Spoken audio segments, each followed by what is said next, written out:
ৰহাত ৰাইজৰ সুবিধাৰ্থে GNRCৰ তৰফৰ পৰা বিনামূলীয়াকৈ অত্যাধুনিক সুবিধাযুক্ত এম্বুলেন্স সেৱা প্ৰদান লগতে ৰহা মহাবিদ্যালয়ত এটা GNRC তথ্য আৰু পৰামৰ্শ কেন্দ্ৰ স্থাপন কৰা হয়। GNRCৰ উদ্যোগত আৰু ৰহা মহাবিদ্যালয়ৰ সহযোগত মহাবিদ্যালয়খনত অনুষ্ঠিত হয় এক মেগা স্বাস্থ্য পৰীক্ষা শিবিৰ। এই স্বাস্থ্য পৰীক্ষা শিবিৰতে সংবাদমেলযোগে সদৰি কৰে GNRC কৰ্তৃপক্ষই। স্বাস্থ্য শিবিৰত ৫ শতাধিক ৰোগীক স্নায়ুৰোগ, স্নায়ুশল্য, হৃদৰোগ, বৃক্কৰোগ আদিৰ পৰীক্ষা কৰাৰ লগতে পৰামৰ্শ আগবঢ়ায় বিশেষজ্ঞ চিকিৎসক।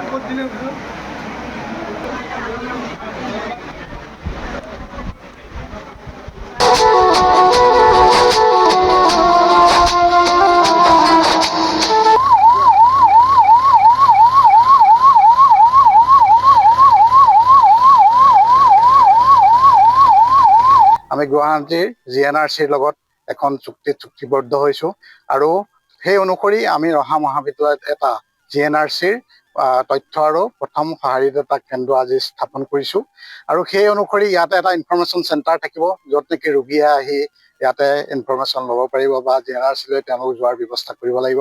ইয়াতে তেখেতসকলৰ বিভিন্ন ধৰণৰ স্বাস্থ্য মিত্ৰ বা তেওঁলোকৰ এৰিয়া মেনেজাৰ থাকিব আৰু ইয়াতে তেখেতসকলে কৈছে যে এম্বুলেন্স সেৱা থাকিব আৰু এই এম্বুলেন্স সেৱাৰ জৰিয়তে ৰোগীজনে ততাতৈয়াকৈ তেখেতৰ লাইফ ছাপৰ্ট লৈ পেলাই GNRCলৈ বা গুৱাহাটীলৈ তেখেতসকল যাব পাৰিব।